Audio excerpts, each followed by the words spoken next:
इधर प्रतापगढ़ में संदिग्ध गाड़ी से AK-47 बरामद हुई। गाड़ी पर विधानसभा सचिवालय का पास भी लगा हुआ था। तलाशी में AK-47 और एक पिस्तौल बरामद हुई है। सफारी गाड़ी के साथ 3 लोग भी पुलिस की गिरफ्त में आ गए। प्रयागराज के शिवशंकर सिंह के नाम से गाड़ी रजिस्टर्ड है। AK-47 और एक पिस्तौल इस गाड़ी से बरामद हुई है, जिस पर विधानसभा का पास भी लगा हुआ था। लखनऊ से आ रही एक बड़ी अपडेट के साथ आज अखिलेश यादव समाजवादी पार्टी पदाधिकारियों के साथ एक बैठक करने जा रहे हैं। क्षेत्रीय नेताओं से निकाय चुनाव की रिपोर्ट पर चर्चा करेंगे अखिलेश और क्षेत्रीय नेताओं से वो फीडबैक भी लेंगे। निकाय चुनाव में मिली हार पर महामंथन करेगी समाजवादी पार्टी। 29 मई को समाजवादी पार्टी एक बड़ी बैठक करेगी और इस बैठक में आगामी लोकसभा चुनाव पर चर्चा होगी। तो ये बड़ी खबर, बड़ी अपडेट। अखिलेश यादव क्षेत्रीय नेताओं से आज फीडबैक लेंगे।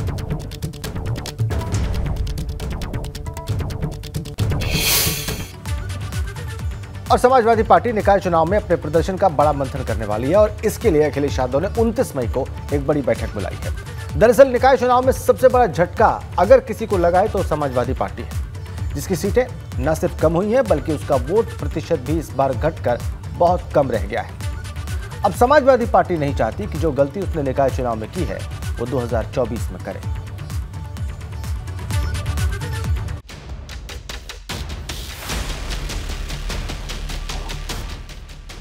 यूपी में घटा सपा का स्ट्राइक रेट, मंथन करेगी अखिलेश की रेड ब्रिगेड। साइकिल में भरेगी हवा, 24 की तैयारी में जुटेगी सपा। निकाय चुनाव के नतीजों से यूपी में अगर किसी को सबसे बड़ा झटका लगा है तो वो समाजवादी पार्टी है, जो एक नहीं, दो नहीं, बल्कि 3 नहीं, बल्कि 4 मोर्चों पर इस बार फेल रही। क्योंकि सपा न सिर्फ नगर निगम में खाता खोल पाई बल्कि नगर पालिका और नगर पंचायत में भी उसकी सीट 2017 के मुकाबले कम हो गई। इतना ही नहीं, 2017 के निकाय चुनाव में जहां सपा को 18% वोट मिले थे, वहीं 2023 के निकाय चुनाव में घटकर 14.94% पर पहुंच गया। जबकि एक साल इसी समाजवादी पार्टी को विधानसभा चुनाव में 32% वोट मिले थे, जिसे देखते हुए सपा को वोट प्रतिशत के मोर्चे पर बड़ा डेंट लगा है। अब अपनी इसी हार पर मंथन करने के लिए अखिलेश यादव ने 29 मई को एक बड़ी बैठक बुलाई है। इस बैठक में अखिलेश यादव प्रदेश भर के जिला अध्यक्ष और महानगर अध्यक्षों के साथ निकाय चुनाव की हार पर चर्चा करेंगे। इसमें सभी जिले के महानगर अध्यक्ष और जिला अध्यक्ष आएंगे, उनसे हम लोग सीधी बात करेंगे। और जो नगर निकाय का चुनाव हुआ है वो तो हो चुका, लेकिन आगे आने वाले चुनाव की भी तैयारी के लिए हम लोग संगठन को बूथ स्तर तक मजबूत करने के बारे में अपने जिला अध्यक्षों के माध्यम से बात करेंगे। जब काम करने का टाइम है तब आप वो काम नहीं कर रहे हैं और जब काम खत्म हो जा रहा, समीक्षा से काम मिलेगा? यही तो मिलेगा कि हम लोगों ने बूथ कमेटी नहीं बनाई। हम लोगों ने इस देश में रहने वाले या प्रदेश में रहने वाले 25 करोड़ आबादी में जो वंचित शोषित है, जो पीड़ित है, दुखी है, उनको हम लोगों ने अपने साथ नहीं जोड़ा। तो आप खाली मस्त थे, सत्ता के मद में पागल थे। यही तो कारण है कि आप का समीक्षा करोगे, करो, अच्छी बात है, अपना करिए। गौरतलब है कि निकाय चुनाव में समाजवादी पार्टी न सिर्फ हारी बल्कि बुरी तरह हारी। इसे इस बात से समझ सकते हैं कि 17 नगर निगम में 4 निगम ऐसे थे जहां सपा चौथे नंबर पर थी, जबकि 9 नगर निगम पर समाजवादी पार्टी के प्रत्याशियों की जमानत जब्त हो गई। और सबसे बड़ी बात यह है कि जिस MY समीकरण को सपा की सबसे बड़ी ताकत माना जाता था, वो इस बार बुरी तरह फेल रहा। मुस्लिम वोटर ने सपा से ज्यादा कांग्रेस, बसपा और AIMIM में अपनी दिलचस्पी दिखाई, जो कहीं ना कहीं सपा के लिए बड़े खतरे की घंटी बजा रहा है। पार्टी ने सभी जिला अध्यक्षों और महानगर अध्यक्षों को इस बैठक में बुलाया है। दरअसल इस बार निकाय चुनाव में समाजवादी पार्टी की न सिर्फ सीटें घटी बल्कि वोट प्रतिशत भी कम हुआ है और कहीं न कहीं समाजवादी पार्टी का जो MY समीकरण है वो भी टूटता नजर आया है। अब अखिलेश यादव 29 मई को होने वाली बैठक के जरिए न सिर्फ मंथन करना चाहते हैं बल्कि क्या गलती रह गई इसकी तह तक पहुंचना चाहते हैं, क्योंकि बात सिर्फ हार जीत का नहीं, बगावत का भी है। क्योंकि इस बार सपा के खेमे में बगावत खुलकर देखने को मिली। जहां संभल में सपा सांसद शफीकुर रहमान बर्क ने अपनी पार्टी के खिलाफ बगावत का झंडा बुलंद किया हुआ था, वहीं मेरठ में सपा के अंदर बगावत की दीवार इतनी बड़ी हो गई कि सपा विधायक शाहिद मंजूर और रफीक अंसारी ने प्रचार से दूरी बना ली, जिसका खामियाजा ये हुआ कि सपा को हर मोर्चे पर हार का सामना करना पड़ा।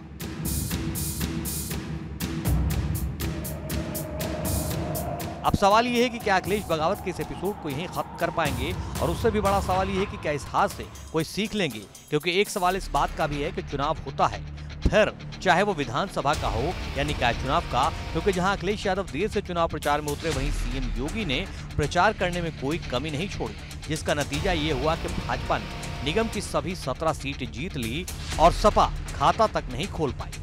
अनुभव शुक्ला, एबीपी गंगा।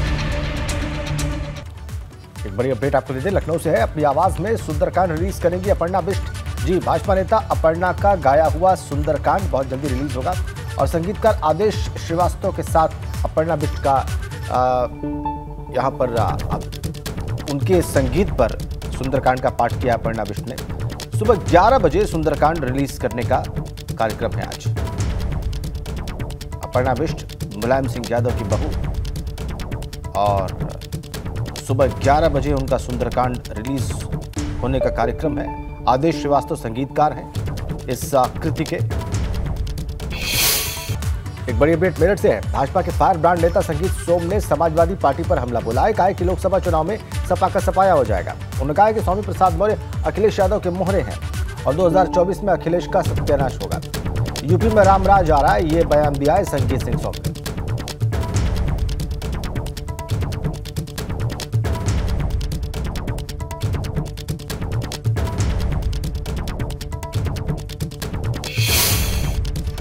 समाजवादी पार्टी के नेता स्वामी प्रसाद मौर्य के बयानों को लेकर सियासत अक्सर गर्मा जाती है। एक बार फिर उनके बयानों को लेकर सियासत गरमाई हुई है। इसी पर हम बात कर लेते हैं बीजेपी के फायर ब्रांड नेता संगीत सोम जी से। संगीत जी, कभी रामचरितमानस पे टिप्पणी, कभी ये कहना कि रामराज हटाओ, क्या लग रहा है आपको कि मतलब क्या 2024 नजदीक आ रहा है, इसको लेकर चल रही है?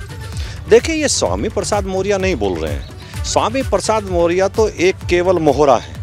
ये अखिलेश यादव बोल रहे हैं और अखिलेश यादव की राजनीति इसी तरीके की है। वो तुष्टीकरण की राजनीति करते हैं। वो एक वर्ग विशेष की राजनीति करना चाहते हैं जिसने उसे छोड़ दिया है। आप ध्यान रखना, जिसकी वो राजनीति करते हैं, मुस्लिम भी अखिलेश यादव के साथ नहीं है। मुस्लिम ने अखिलेश यादव को पूरा वोट दे के देख लिया, कुछ नहीं हो पाया, तो मुस्लिम ने भी छोड़ दिया। आपने अभी मेरठ में देख लिया होगा, आपने हर सीट पे देख लिया होगा। अखिलेश यादव 17 में अपनी जमानत नहीं बचा पाए, 17 मेयर की सीट में सब पे हारे हैं बुरे तरीके से, क्योंकि मुस्लिम भी जानता है कि अखिलेश यादव उन्हें यूज करते हैं और चुनाव के टाइम पे तुष्टीकरण की राजनीति करते हैं। स्वामी प्रसाद मौर्य तो केवल मोहरा है। ये अखिलेश यादव की भाषा स्वामी प्रसाद बोल रहे हैं और जिस तरीके की भाषा बोल रहे हैं, ये इनका सर्व सत्यानाश 100% होना है। बहुत बहुत शुक्रिया। तो देखिए, बीजेपी के फायर ब्रांड नेता हैं। जैसे ही स्वामी प्रसाद मौर्य पर उनसे सवाल पूछा गया तो वो कहीं ना कहीं बेहद तल्खी भरे लहजे में आ गए और सीधा कह दिया कि इन बयानों से कुछ नहीं होता, ये स्वामी प्रसाद मौर्य के नहीं बल्कि अखिलेश यादव के मोहरे के रूप में काम कर रहे हैं और यूपी जो 80 सीटें हैं वो लोकसभा चुनाव में बीजेपी जीतेगी। इतना साफ है कि स्वामी प्रसाद मौर्य के बयानों ने कहीं ना कहीं यूपी की सियासत में सियासी तापमान को और बढ़ा दिया है। वीडियो जर्नलिस्ट सत्येंद्र सिंह के साथ सनुज शर्मा, एबीपी गंगा, मेरठ। अगली खबर बिजनौर से है। युवक पर ट्रैक्टर ट्रॉली से जानलेवा हमले की खबर है। हत्या के इरादे से युवक के ऊपर ट्रैक्टर चढ़ा दिया गया और युवक की मौके पर ही दर्दनाक मौत की खबर मिल रही है। पुलिस मामले की तफ्तीश में जुटी हुई है। थाना अफजलगढ़ के भज्जावला इलाके का यह सारा मामला है। हत्या के इरादे से युवक के ऊपर ट्रैक्टर चढ़ा दिया गया और मौके पर ही युवक की दर्दनाक मौत हो गई। पुलिस फिलहाल मामले की तफ्तीश कर रही है।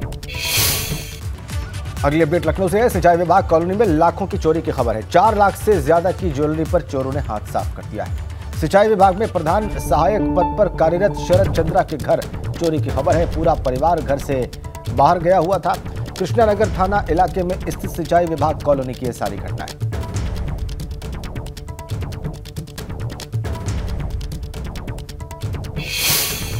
एक और बड़ी अपडेट लखनऊ से है। आज सीएम योगी कई विभागों के साथ बैठक करेंगे। बदलते मौसम का अपडेट भी लेंगे मुख्यमंत्री और आपदा से संबंधित विभागों की सतर्कता के बारे में जानकारी भी लेंगे। आज दक्षिण कोरिया के डेलीगेशन से भी मुलाकात करेंगे मुख्यमंत्री योगी आदित्यनाथ। लखनऊ से ये बड़ी अपडेट। मुख्यमंत्री का आज कार्यक्रम, जो लगातार मौसम में परिवर्तन हो रहा है, इसका अपडेट भी लेंगे और आपदा से संबंधित जो विभाग हैं और जो अधिकारी हैं उनके साथ समीक्षा बैठक भी करेंगे और इसके अलावा साउथ कोरियन डेलीगेशन से भी मुलाकात का कार्यक्रम। इधर मेरठ में एशिया में नंबर 1 सराफा बाजार में भी 2000 के नोट को लेकर जमकर खरीदारी की जा रही है। 2000 की नोटबंदी के बाद से 30% तक सोना चांदी के कारोबार में बढ़ोतरी हुई। 2000 का नोट प्रचलन से बाहर होने के बाद किस तरीके से सर्राफा बाजार में तेजी चल रही है, मंदी चल रही है, क्या मार्केट का हाल है, यही हमें समझना होगा। और सबसे बड़ी बात यह है कि एशिया का सबसे बड़ा मार्केट, जो हाथ से ज्वेलरी बनाने का मार्केट है, एशिया का सबसे बड़ा मार्केट मेरठ का सर्राफा बाजार है। और उस सर्राफा बाजार की क्या स्थिति है, यही हम समझ लेते हैं। मेरठ बुलियन ट्रेडर एसोसिएशन के महामंत्री हैं विजय कुमार अग्रवाल जी। सर, आपसे जानना चाहूंगा कि 2000 के नोट का जब ये रहा कि 30 सितंबर तक आप बदल सकते हैं, अब ये प्रचलन में नहीं रहेंगे, मार्केट पर क्या असर पड़ा सर्राफा मार्केट पर? देखिए, सरकार के इंस्ट्रक्शन के अनुसार 2000 के नोट को वापस सरकार ले रही है बैंकों के माध्यम से, और हमारे सर्राफा व्यापार में किसी भी प्रकार से जैसा कुछ भ्रांति पड़ रही है कि कुछ लोग नहीं ले रहे, हम लोग 2000 के नोट में अपना व्यापार कर रहे हैं। हमारे पास जो भी आदमी, जहाँ तक हमारी नियमानुसार लिमिट है 2000 के नोट से कैश में व्यापार करने की, वहाँ तक हम आपसे व्यापार कर रहे हैं। आपको हम ज्वेलरी भी दे रहे हैं, सोना भी दे रहे हैं, चांदी भी दे रहे हैं, हर प्रकार का हम आपसे कारोबार कर रहे हैं। इस प्रकार की भ्रांति जो जनरली एकदम फैल गई है, हम उसे बिल्कुल उससे बाहर करते हैं। वो भ्रांति कम से कम ठीक नहीं है।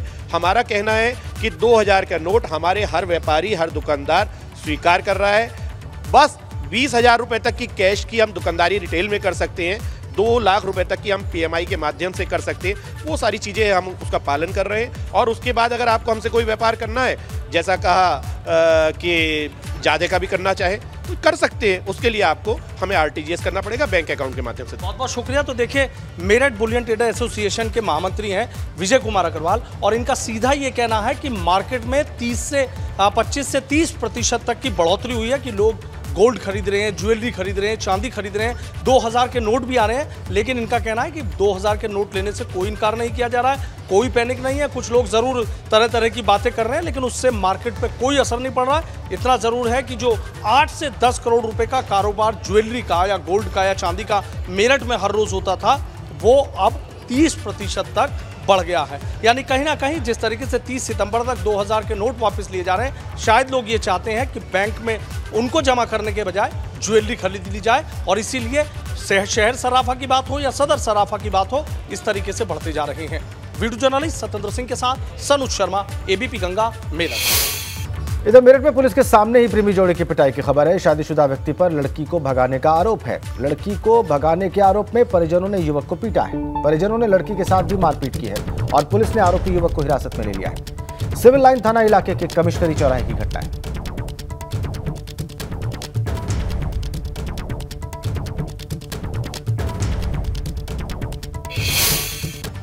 अब खबर नोएडा से। सेक्टर 44 में सोते हुए शख्स पर ड्राइवर ने बस चढ़ा दी और इस हादसे में मौके पर ही युवक की मौत की खबर है। हादसे के बाद मौके से ड्राइवर फरार हो गया है। सूचना पर पहुंची पुलिस ने शव को कब्जे में लिया है और पुलिस फरार ड्राइवर की तलाश में जुटी हुई है।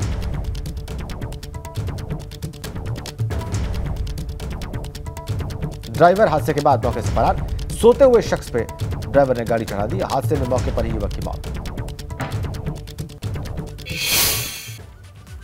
इधर लखनऊ में खाटू श्याम मंदिर के पास महिला का शव मिला है। कब्र खोदकर पुलिस ने शव को बाहर निकाला है। महिला बीमार थी, मौत के बाद उसे दफनाया गया था, यह कहना है पुजारी का। इलाके में दुर्गंध फैलने के बाद लोगों ने पुलिस को इस बात की सूचना दी। महानगर थाना इलाके का मामला है, पुलिस छानबीन में जुटी हुई है।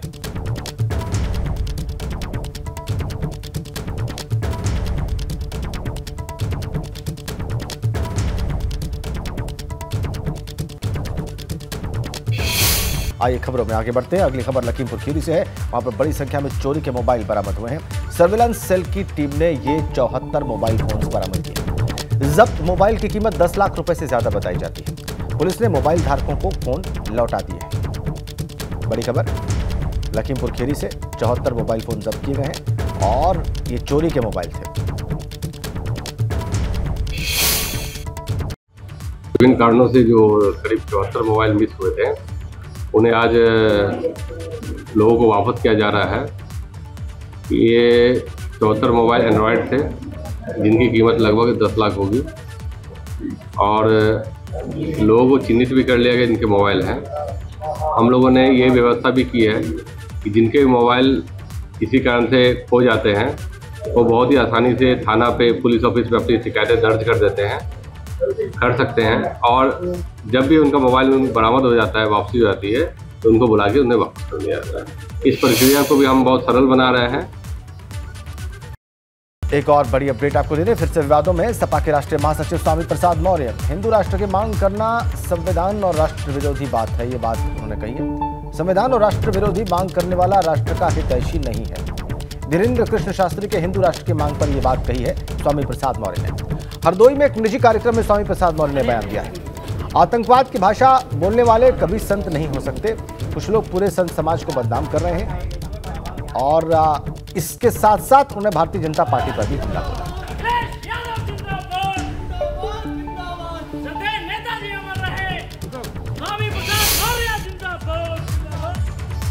जो लोग हिंदू राष्ट्र की बात कर रहे हैं वो देश को फिर से बंटवारे की ओर ले जा रहे हैं, यानी देश को फिर से बांटने का बीज बो रहे हैं।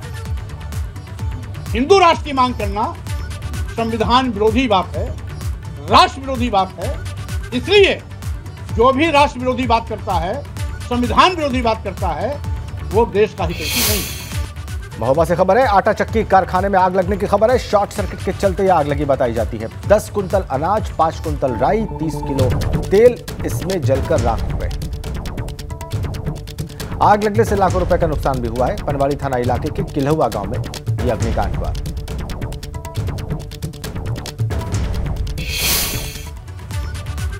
अगली खबर बस्ती से, जालसाजों ने फ्रॉड करके खाते से हजारों रुपए उड़ा लिए हैं। एटीएम मशीन में एटीएम कार्ड गिरने के कुछ देर बाद ही फ्रॉड हुआ। जालसाजों ने शिक्षक अदील अहमद के खाते से रुपए उड़ाए हैं। गांधीनगर स्थित एक्सिस बैंक के एटीएम में ये टीचर का एटीएम कार्ड गिरा था और पुलिस पूरे मामले की जांच पड़ताल में जुटी है।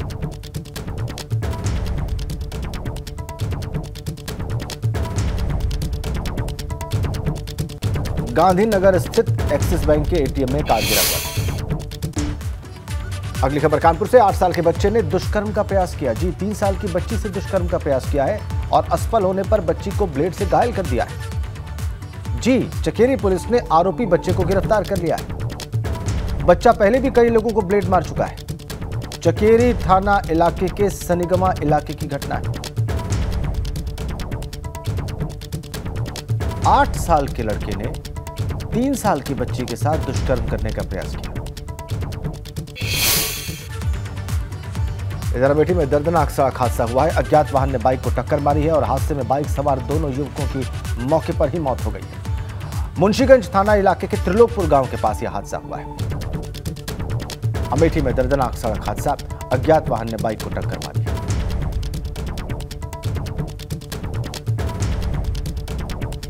हादसे में बाइक सवार दोनों युवकों की मौके पर मौत। मुंशीगंज थाना इलाके के त्रिलोकपुर गांव के पास यह हादसा हुआ है। अगली अपडेट कानपुर से है। लोकसभा चुनाव से पहले भाजपा में गुटबाजी। जी, सतीश महाना और सत्यदेव पचौरी में गुटबाजी दिखाई दे रही है। दोनों दिग्गजों के बीच तलवारें खींची हुई हैं और दोनों के बीच वर्चस्व की जंग सामने आ गई। दोनों की तनातनी से भाजपा को नुकसान हो सकता है। कानपुर में सत्यदेव पचौरी सांसद हैं। सतीश महाना इस वक्त विधानसभा के अध्यक्ष हैं, विधायक हैं, लंबे समय से विधायक रहे हैं कानपुर क्षेत्र से ही। एक बड़ी अपडेट दिल्ली से है। खिलाड़ियों के समर्थन में खाप पंचायत और कैंडल मार्च भी निकालेगी खाप पंचायत। किसान और खाप पंचायत के लोग कैंडल मार्च निकालेंगे और कैंडल मार्च में खाप पंचायत और खिलाड़ी शामिल होंगे। ब्रजभूषण शरण सिंह के विरोध में यह मार्च निकाला जाएगा। शाम 5 बजे इंडिया गेट तक ये कैंडल मार्च निकाला जाएगा।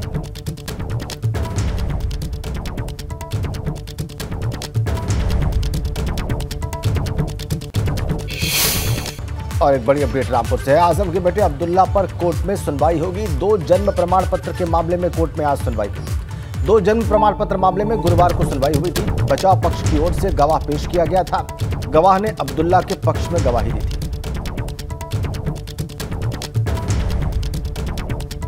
दो जन्म प्रमाण पत्रों के मामले में गुरुवार को सुनवाई हुई थी।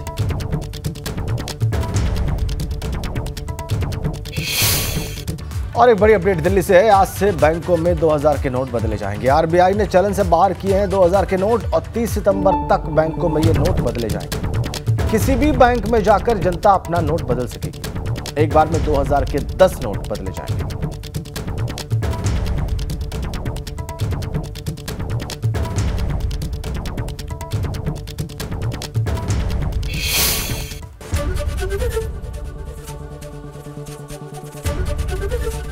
एबीपी गंगा, खबर आपकी, जुबान आपकी।